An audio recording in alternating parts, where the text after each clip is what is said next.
AEW Unrestricted, the official podcast of All Elite Wrestling. You've got Aubrey and Tony here as your hosts. Tony's one of my closest best friends in the world. How you feeling, buddy? I'm doing okay, buddy. It's good to be talking to you again, and really excited about this podcast coming up, and really excited about, we're into our third year of AEW, or getting ready to start our third year of AEW. Isn't it something? It's just amazing how time flies. And what is also amazing is how many of these great wrestling stars from around the world we're bringing into AEW. It's just incredible, and it's great to see them every week.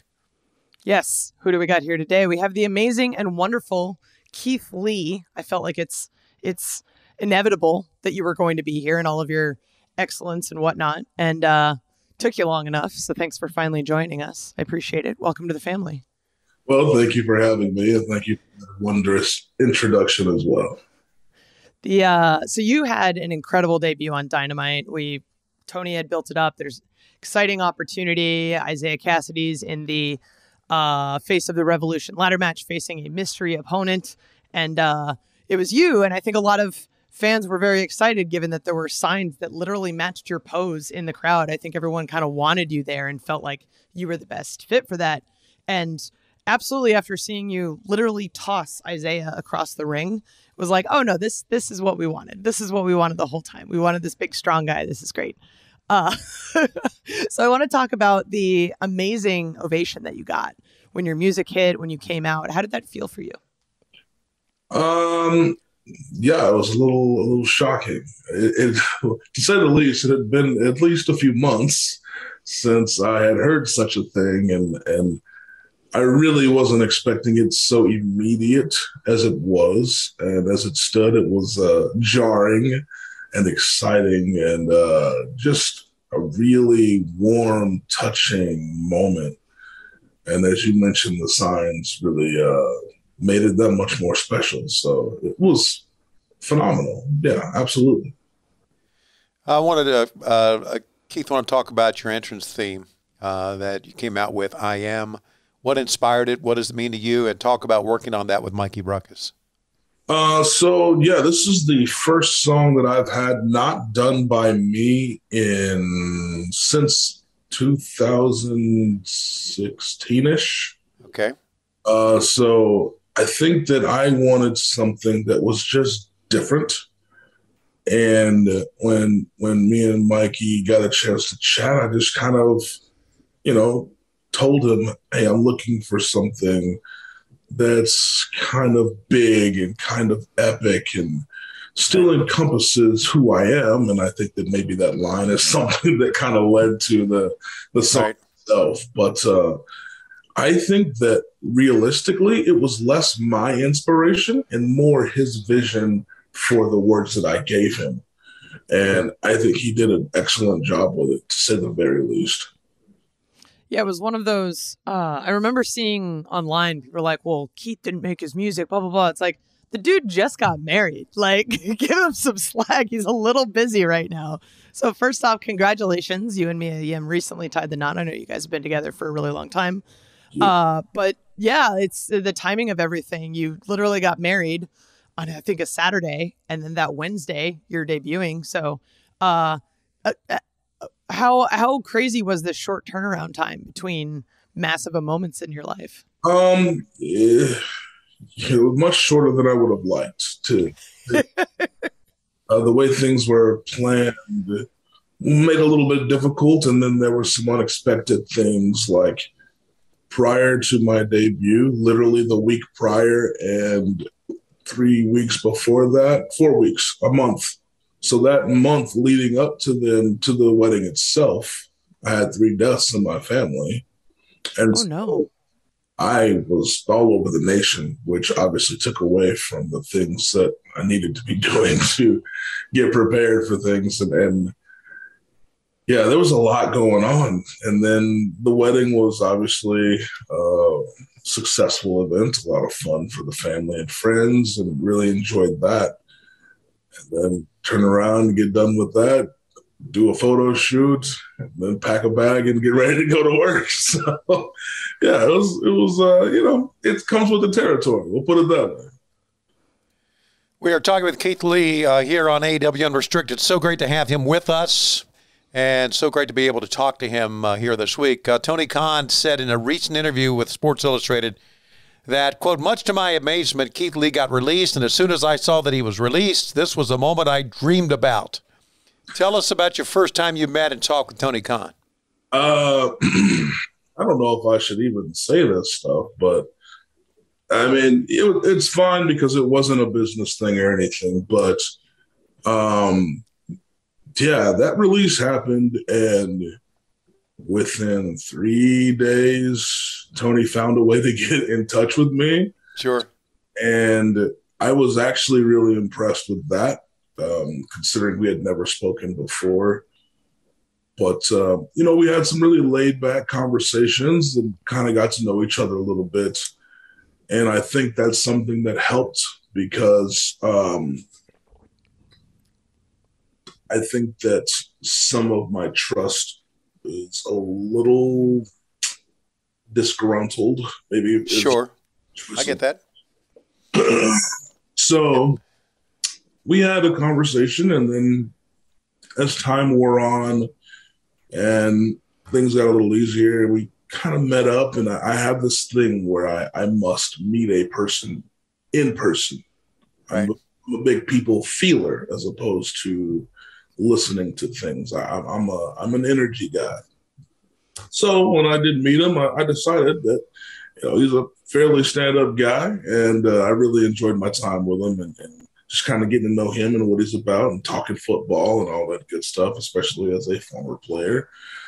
And then eventually, that led into business. But in terms of like getting to know him, yeah, I had a blast and had a lot of laughs and a lot of jokes, and he's a swell guy, to say the very least. He's a really just like down to earth kind of guy that you're like, oh, we're good buddies. It's one of those weird things where you hear about it all the time through the media, and then as soon as you meet him, you're like, oh, he's exactly the guy everyone says he is. This is fantastic. I want to know when was the moment where you're like, AEW is the place I need to be? I mean, in the grand scheme of things, there's a lot of people I know that were here anyway. And some friends, some associates, some just mere colleagues. But I kind of felt like the happiness of people such as like an Adam Cole, because he's somebody that I place a lot of stock in as a human being and as a person that, there aren't a lot of people in this industry that you can just trust or get along with at certain levels. But I really like Adam Cole as a person. And his testimony for his happiness here was something that made it a little easier. And I think that in the grand scheme of things, business, when we got to speaking about that, made sense for me and my plans. And that's something that makes things a little easier when you get along with somebody and it also fits your plan and what you're wanting to do in life. It just helps. And so those talks were actually easier than I thought that they would be. So it kind of made the decision that much easier as far as I'm concerned. You can follow Keith Lee, by the way, and we'll mention him once again before we are off the air here, Real Keith Lee on social media, Instagram and Twitter. You're a very positive person on social media. Please tell us about your forward march and your limitless philosophies. So I know that, some people play a role on social media, but Keith Lee in reality never been some character, right? It's right. Just been me. Forward March and Limitless are both very closely related. And it's really just about keeping your eyesight forward and marching through whatever it is you're going through. If you're having a tough time, something gets you down, finding a way to stand back up. And that's kind of what the Limitless moniker really is about. A lot of people think it's, well, you can do flips and all these different things, but I'm not going to be able to do those things forever. So, right. But the mentality and mental fortitude is really what I'm about in terms of being limitless. And that's whether it's losing a match and needing to find a way to overcome, having a tough time in life, facing 3 deaths in my family, having to have a wedding and turn around and have a debut, trying to blow the minds of the people and remind them exactly who Keith Lee is. That takes a limitless mindset. Sometimes things are very tough when you think about them, but when I keep my eyes forward, my head straight, and I just want to keep walking one foot in front of the other, that's really what they're both about.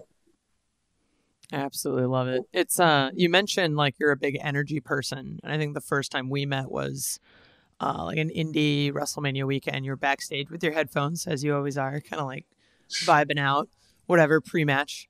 And I'm like, man, this guy just like feels like he's into the moment. He's definitely here. He's knows who he is. Just absolutely awesome. And I love that you're around. And I'm very, very excited to finally work with you. So this is going to be super fun. But yeah, we are talking to Keith Lee here on AEW Unrestricted. Coming up, talk a little bit more about his background in both wrestling and football.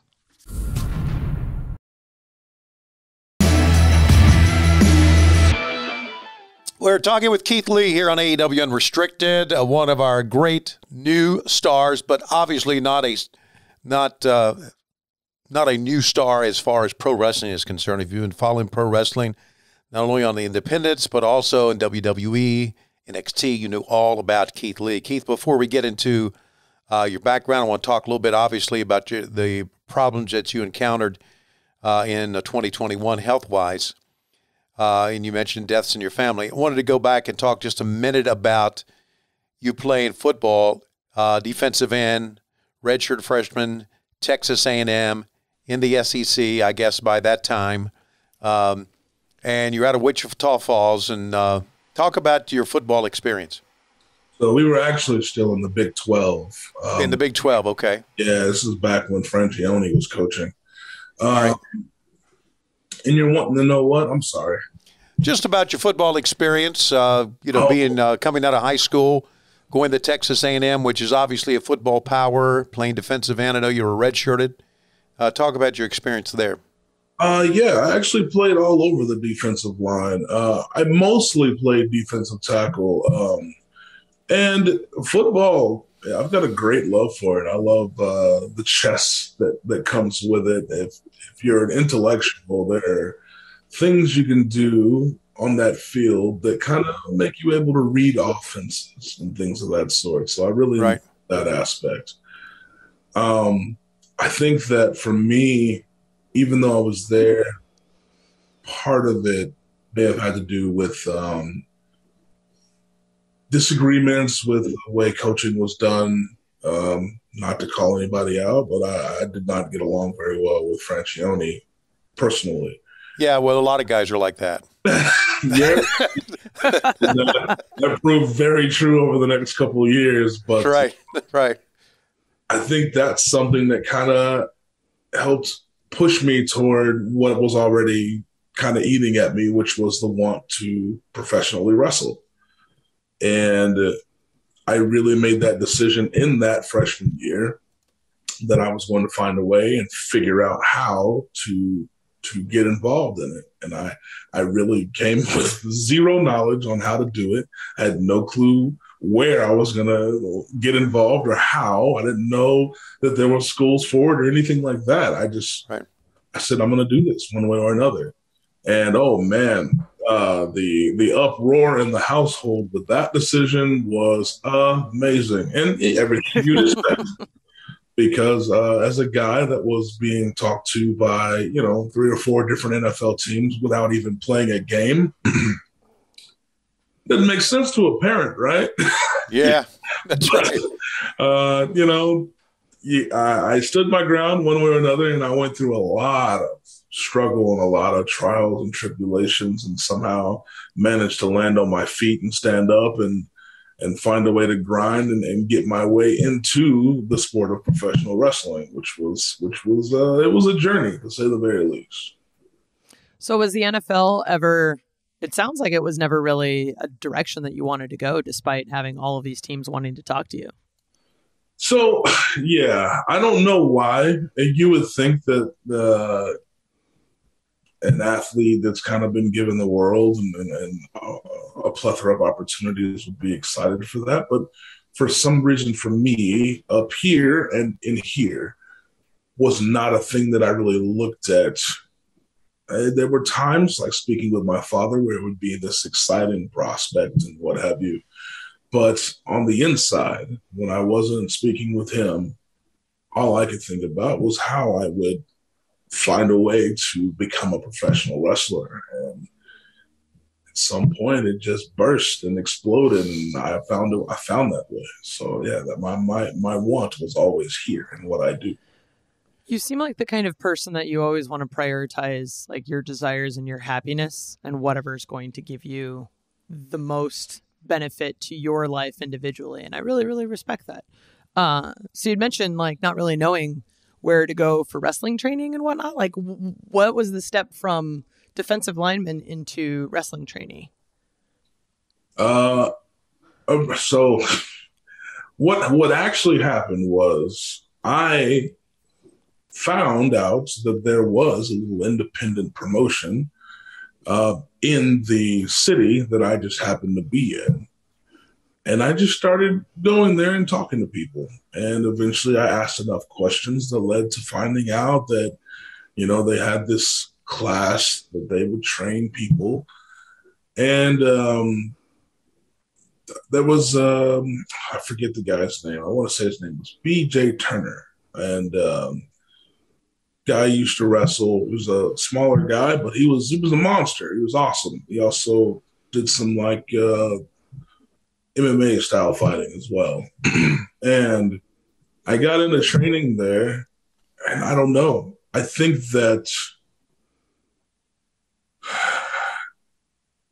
the training was a little slow for me personally.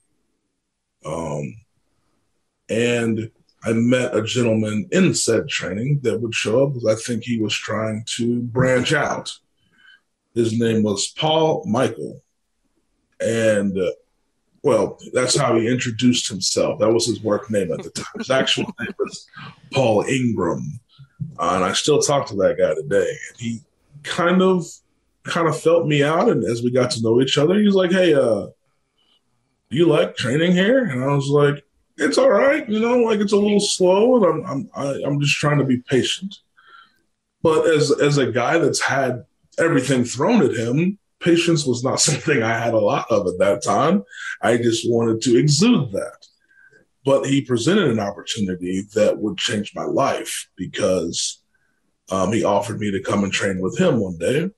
He's like, I just come here to some of my friends are here, and I'm thinking about trying to get a spot on this card or whatever. And I'm like, okay, sure. Yeah. And I go out and I just hop a ride with this guy one day, and he takes me out into this, like the boondockies. I'm talking like the country. You only see trees and barns and things of that sort. Right. Come to find out, he would lead me to Killer Tim Brooks training school. And for those that know, but lo and behold, he pulls back this barn door, and there's this gigantic ring in here. And there's a lot of people in the Indies, you only see a 16-foot ring, and it's cake to kind of mess around in those. And then you get yourself into a 20-foot ring for the first time, and it's a different world. But when you get yourself in a 20-foot old school ring, I'm talking hard. It was the most pain for, I bet, a couple of weeks. That was the decision that changed everything for me. And, it was brilliant, just absolutely fantastic. We're talking with Keith Lee, and Keith, you were on the independent circuit for a number of years. Know you tried out for WWE a number of times, didn't get in, and that, from what I read, really obviously gets to your psyche, gets to your confidence. But you credit Jim Ross, Dusty Rhodes, and Steve Regal, or Lord William, or William Regal, I guess, with key influences in keeping you motivated, right? Correct. Yeah, talk about those guys, because those are special guys throughout the years in wrestling. Yeah, as you mentioned, I literally had 3 tryouts. 2 of them were on my own, and one, the very last one, was in 2013 with their first performance center tryout. Right.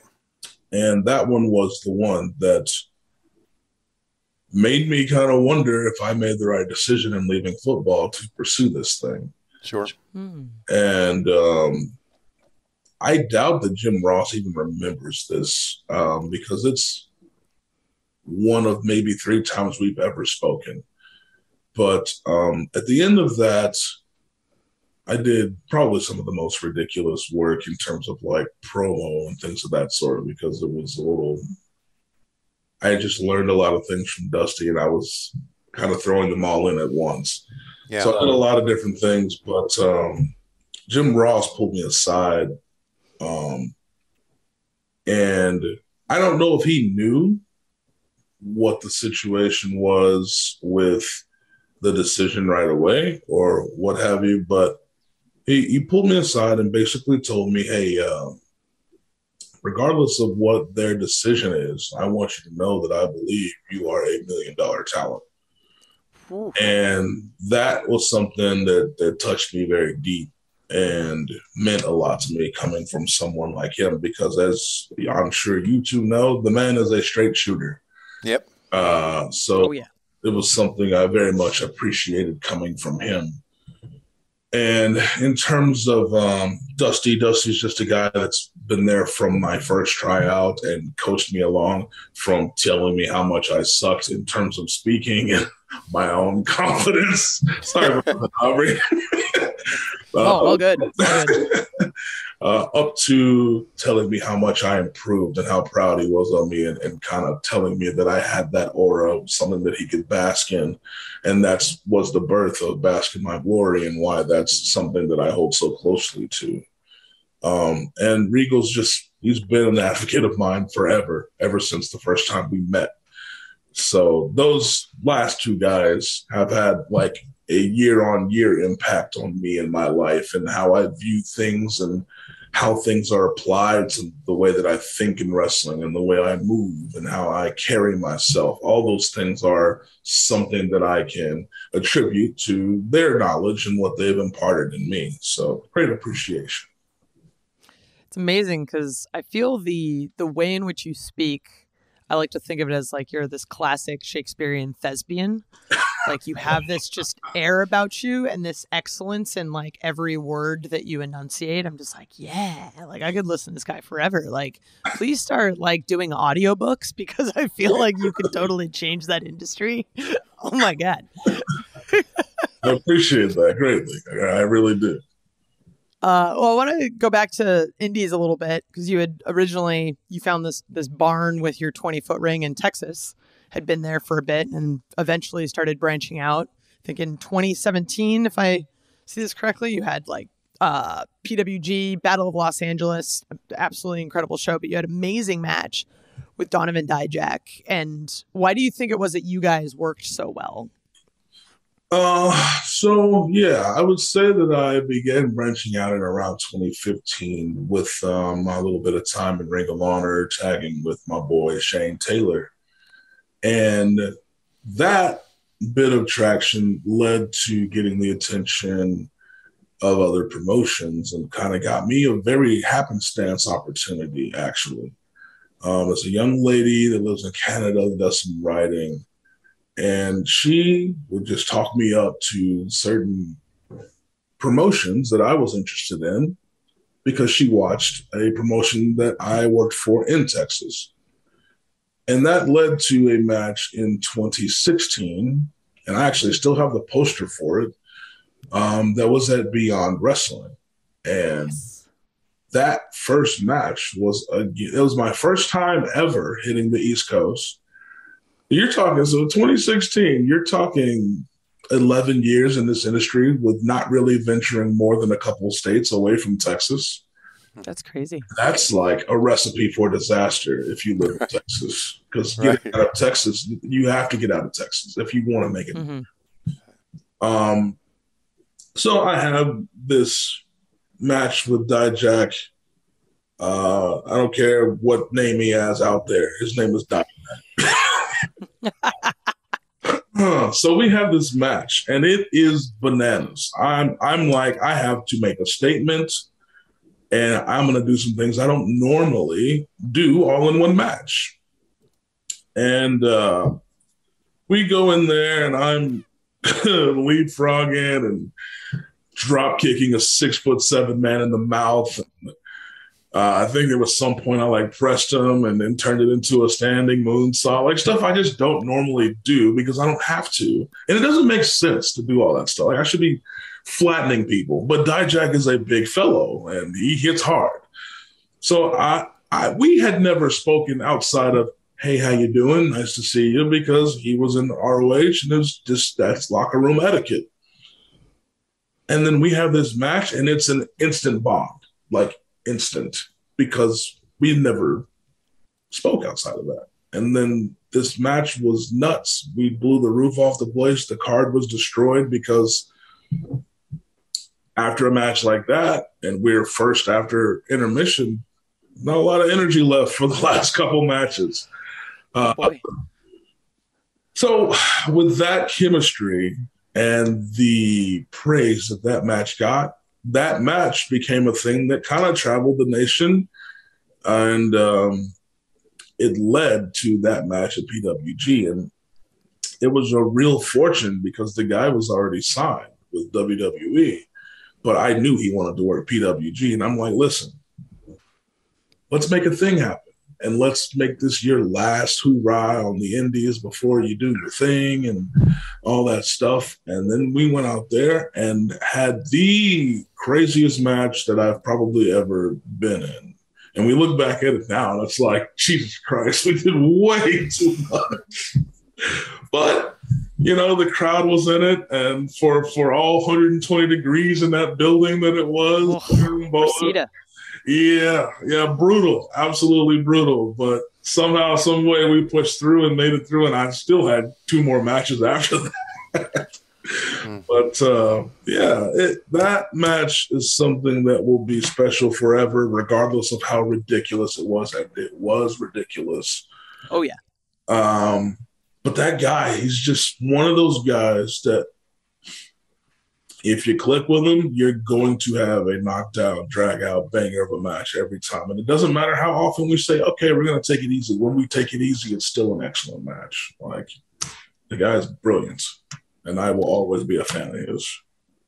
We're talking with Keith Lee. Keith, before we go to our break, I wanted to touch on what I mentioned earlier about your health problems in 2021. You got COVID, then diagnosed with a heart inflammation. Talk about your health issues and how you battled and I guess maybe thought you'd never wrestle again, right? Yeah. So we can dial it back and take it to January that year. And okay. I had contracted COVID at the end of January. And I wasn't certain I had it, but I knew that I had been around someone that had claimed to have it. Yeah. And the reality was, I actually got it at work, which really sucked. But that took me out, and I was out for 3 weeks because of the speculation. And it sat for about a week before it hit me. And I went through my 2 weeks, and I was like, okay, it did wreck me during it, and just massive fevers and difficulty breathing, constant coughing, all that stuff, and just the things that you hear about. And I ended, and I get back to training a little slightly early, and I was feeling pretty good myself. I came out of COVID, and I don't really talk gym numbers very often, but I was shocked. I came out of COVID and I was bench pressing 510 pounds for 3 reps. And it was just nuts to me. I was like, wait a minute.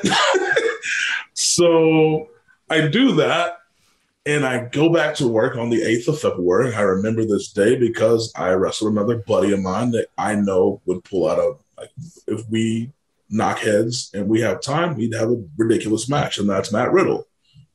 Mm-hmm.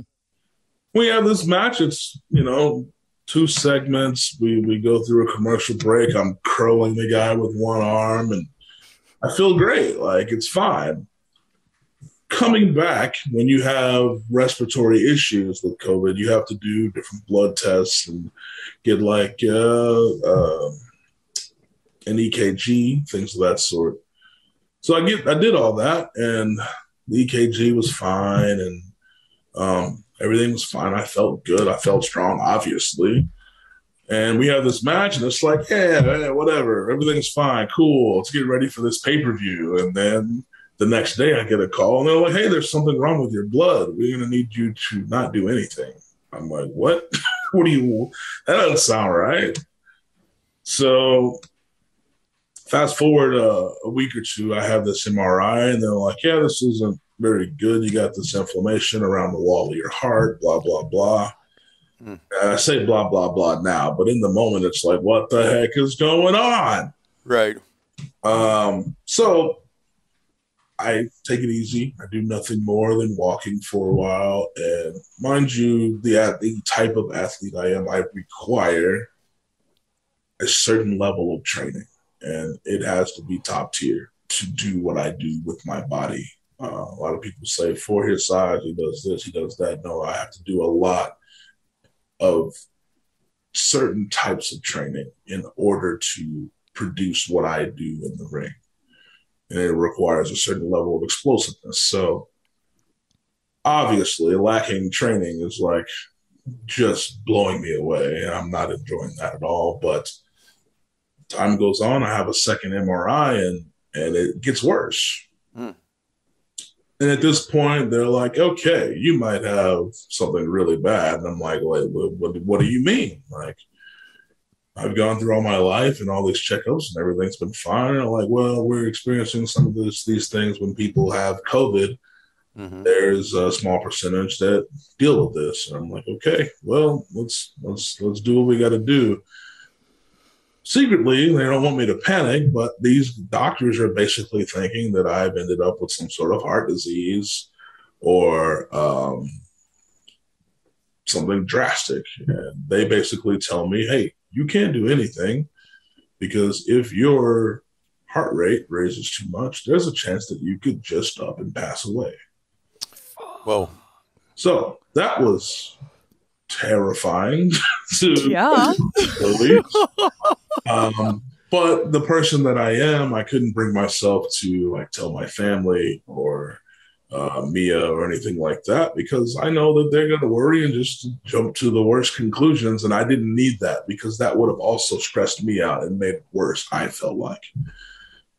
So I kept things very simple. And for the most part, I only went on like little walks here and there.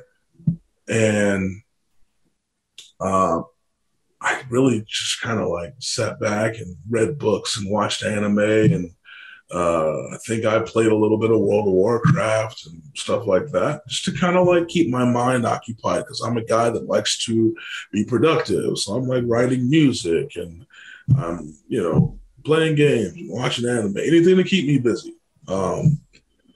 So time goes by and I have my 4th one, I think, and it's like still not great. Like, it's better, not great still. And eventually they schedule me to go to Pittsburgh. And to me, Pittsburgh, if you have to go to Pittsburgh, there's something really bad going on. Really bad. Like, I'm prepared to change professions at this point. I'm literally in my head like, okay, if they give me this news on this 5th one, that things aren't good, I will have to tell my family, hey, there's been a thing and there's potential I could pass away and I'm going to have to change professions. Like, I can't do this anymore. And for 5 hours, I was at this hospital, 5.5 actually. And for 5 of those hours, I was certain that I was going to have to figure out a new job. And I was certain that I was going to give them genetic testing. because they were worried that if I had children, that it could pass to them, and blah, blah, blah. And I'm like, okay, this got way worse in the span of a couple hours. And the doctor, he's like, you just don't seem like you're going through what this is saying. So he asked for the information. And fortunately, I brought my records from previous visits. And he's like, this is incomplete information. So he's like, let's do one more. And I'm like, oh, God, I don't fit in these MRI machines. My shoulder's banged up from being stuck in them. Like, it took me so long to get this thing back working properly. But I'm like, whatever it takes. So I get back in there, and this is the longest one. So it's the worst one. I'm in all the pain. Like, I had to take 2 breaks during the process because I just couldn't handle being squished in there that way. But we go through it, we get all of it done, and he's like, hey, this finishes, and I get dressed, and I go hang out in the deal, and he's like checking everything immediately, which I haven't seen any doctor do, so I was grateful for that. And he comes out the room, he's like, hey, how you feeling? I'm like, my shoulder hurts, but I'm happy that it's over with.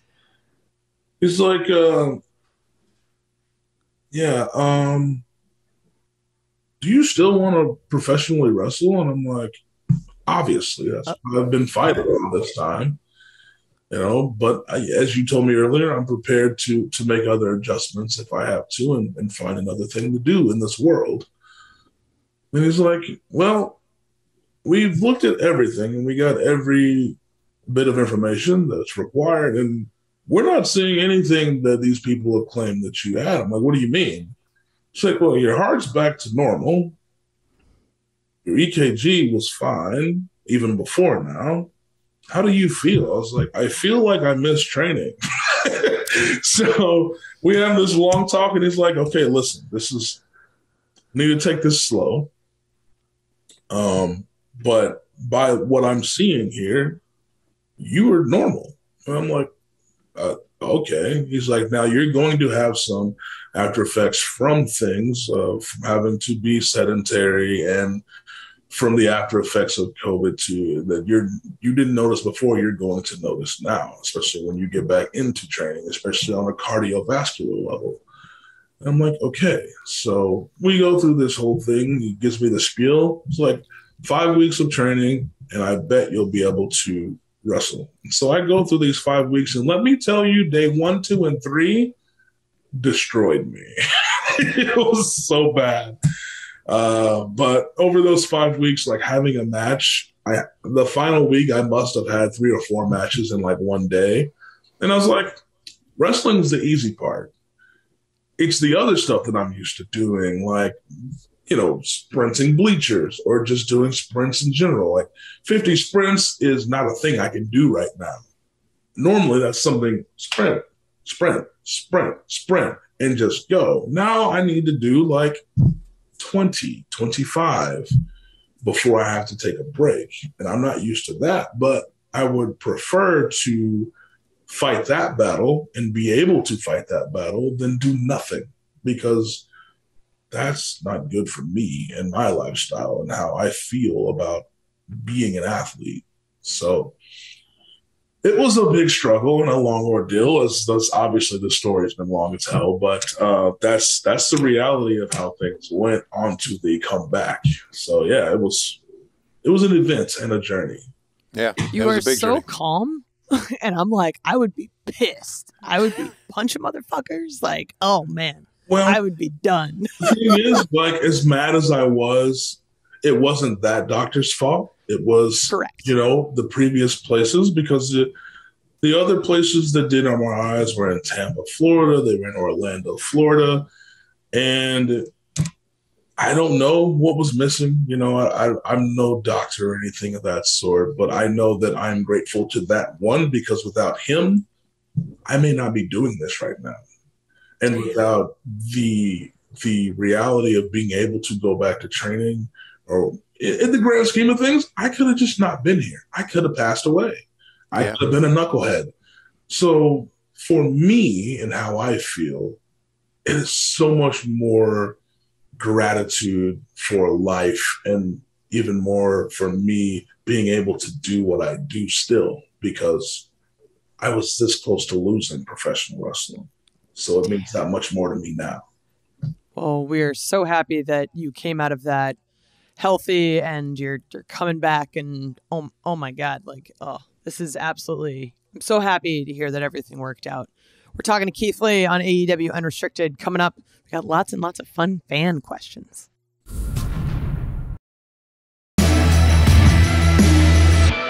This is AEW Unrestricted. Tony and Aubrey here with Keith Lee. Keith Lee is All Elite. We're so happy he's here. He's struggled so much in the last few years with some medical stuff and came out on top. He's limitless. We all know it. He's absolutely amazing. We have fan questions, lots of fun stuff. Ready to learn even more about Keith Lee. Question from Pro Wrestling Fanatic. What goals do you have in AEW? Oh, man. I think that you started with an easy one. Yeah, okay. I think that my goals are the same everywhere, because I am never one that is what I describe as chosen as a top guy. I always have to earn my way every single time. And that's something that I'm looking forward to doing in AEW. I want to earn a world championship opportunity.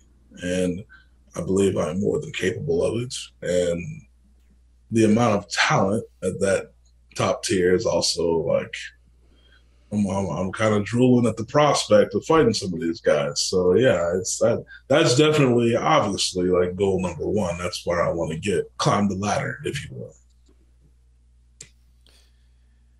This question comes from Auntie with. You want to finish that name, Tony? Auntie with panties? No, it's Auntie with the good tits. Oh, okay. Okay. I think you've already answered this, Keith, but let's go ahead and hit it anyway. What is one piece of advice that has motivated you to push through the hills and valleys of life? You know what? Yeah, I think that I could say that my own like theology on life is something that has helped me do that, but I'm going to take something that I learned from somebody else, and that is a man named Undertaker. Okay. And he told me years and years and years ago, in this life, whatever it is I choose to do, I need to make sure that it means something. Don't do anything for nothing. Always make it mean something. And I think that that's something that I've applied, especially wrestling in the indies. Any match that I've had, I tried to make sure that match meant something special. And that's something that helped me climb, actually. So, yeah, we'll go with that. All right. This question's from my buddy Nat. Any plans of being in the tag team division? And if so, who would be your partner?